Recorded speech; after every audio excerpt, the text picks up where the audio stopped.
Hello everyone, स्वागत है आप सभी का हमारे इस यूट्यूब चैनल में जहां हम लोग इन्फॉर्मेटिव वीडियोस लेकर आते हैं। मैं हूं जावेद और आज हम लोग बात करेंगे about the Rowlatt act of 1919। यहाँ दोस्तों रॉलेट एक्ट, ये इसके बैकग्राउंड के बारे में बात करेंगे, इसके प्रोविजंस के बारे में बात करेंगे एंड देन इंडियन रिएक्शंस के बारे में बात करेंगे। Right, so have we start this video. Background में particularly British government of India जो कि ट्राई करती है to pacify the people of India by the reform act of 1919। तो प्रीवियसली हमने देखा कि मॉन्टेक-चेल्मस्फोर्ड रिफॉर्म एक्ट ऑफ 1919 जो होता है वो कहीं ना कहीं इंडियंस को सेटिस्फाई करने के लिए किया जाता है और ये विश्वास दिलाया जाता है कि after the first world war जब ओवर हो जाएगा और जब ट्रीटीज वगैरह बनेंगे, प्रोविजंस बनेंगे, तो उसमें इंडियंस का फायदा होगा। पर ऐसा कुछ ना होता है क्योंकि रियल पावर अब भी ब्रिटिश के हाथ में रहती है। इंडियंस का रिप्रेजेंटेशन अगर होता भी है तो वो बेकार है हर माने में। यहाँ जो बैकग्राउंड है, को incidentally at the same time government दोबारा रिसोर्ट करती है रिप्रेसिव मेजर्स को ताकि वो टैकल कर पाए यहाँ जो सिचुएशन, ऑनगोइंग सिचुएशन चल रही थी उस मामले को लेकर। रीजन क्या था मैं बता दे रहा हूँ।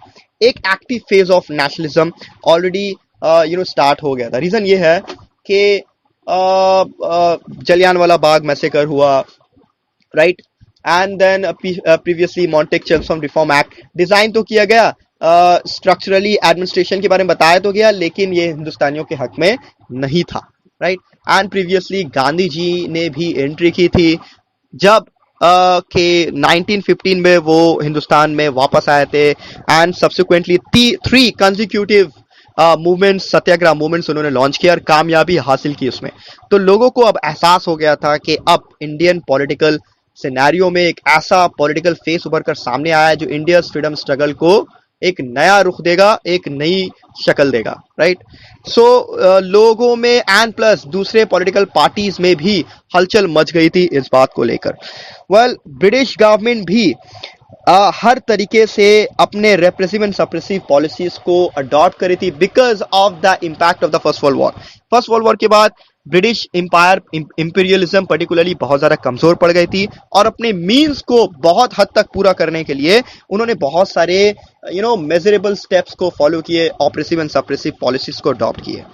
सो इन्हीं ऑपरेसिव एंड सप्रेसिव पॉलिसीज में से रॉलेट एक्ट भी एक है जिसके खिलाफ हिंदुस्तान के लोग खड़े हुए और गांधी जी ने भी बाद में लेटर ऑन एक रॉलेट सत्याग्रह मूवमेंट चलाकर एक बहुत ही इंपॉर्टेंट रोल प्ले किया। That is another sort of story. Background में अगर आगे बात करेंगे तो during first world war defence of India act को इंट्रोड्यूस किया गया था to put down all sorts of political movements and agitations. तो ये एक्ट कहीं ना कहीं रिच करता है its termination at the end of the war. सो यहाँ एक क्लासिकल रेवोल्यूशनरी सिचुएशन ये उभर कर सामने आती है इंडिया में। डॉक्टर सुमित सरकार ये एक इम्पॉर्टेंट हिस्टोरियन है, एक इम्पॉर्टेंट फेस है अमंग द हिस्टोरियंस। वो रिमार्क करते हैं that after the first world war एक क्लासिकल रेवोल्यूशनरी सिचुएशन उभर कर सामने आती है। कैसे? Hike in prices, drought, unemployment, famines, pestilences created the background of an widespread popular movement, right? So British का जो एटीट्यूड था towards Turkey first world war के बाद वो कहीं ना कहीं कॉज करती है resentment and hostile attitude among the Muslim community. Right, तो मुस्लिम कम्युनिटी भी गुस्सा होती है because of the downfall of the Turkish empire. And besides Indians जो थे वो Indians treated most shabbily by the white rulers in South Africa.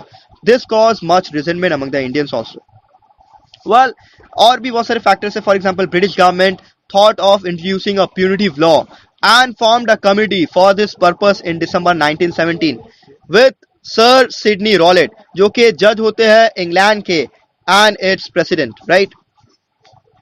सो इसके कुछ 5 मेंबर्स होते हैं एंड ये committee later came to be known as Rowlatt committee और sedition committee, whatever it is. So इस तरीके से ताकि वो हिंदुस्तान में जो मूवमेंट्स, जो रिएक्शन जो उभर कर सामने आ रही थी उसको सप्रेस कर पाए, हिंदुस्तानियों को सप्रेस कर पाए, इसलिए इस सेडिशन कमिटी को एस्टैब्लिश किया जाता है और वो एक एक्ट पास करती है 1919 में। राइट, वेल अब प्रोविजंस के बारे में देखेंगे तो उसकी जो रिकमेंडेशंस है रॉलेट कमेटी की वो फरवरी 1919 में 2 बिल को प्लेस करती है before the central legislature for the purpose of suppressing all types of agitation, जैसा कि मैंने बताया था, अगेंस्ट द गवर्नमेंट। वेल 1919 में इसको प्रपोज किया जाता है। इसकी जो एक्टिविटीज है वो मैं आपको बता दूं। एनी एक्टिविटी और propaganda against the government might be treated as sedition. तो ये इस बात को ब्रिटिश ने क्लियर कर दिया था कि किसी भी टाइप का कोई भी प्रोपागेंडा, कोई भी आवाज अगर कोई उठाएगा तो ये ट्रीट किया जाएगा, ये समझा जाएगा, कंसिडर किया जाएगा कि ये सेडिशन है और उसको and the suspected persons to be arrested under habeas corpus act। तो habeas corpus act ये एक इस पर पूरा का पूरा एक वीडियो बनाया जा सकता है। वेल habeas corpus के तहत कहीं ना कहीं किसी भी इंसान को, किसी भी शख्स को गिरफ्तार किया जा सकता था। उनके पास कोई भी हक ना होगा किसी भी टाइप का ट्रायल लेने के लिए, जिसको सस्पेक्ट करके गिरफ्तार किया जाएगा उसके पास। Well the government could search anybody's home without any warrant. तो ये भी एक इंपॉर्टेंट फैक्टर है, यानी किसी के घर में भी विदाउट एनी वारंट वो घुस सकती है गवर्नमेंट पुलिस और चेक कर सकती है, राइट। जजेस जो थे वो would try offenders without any jury और विटनेस और evidence as the case might be, right.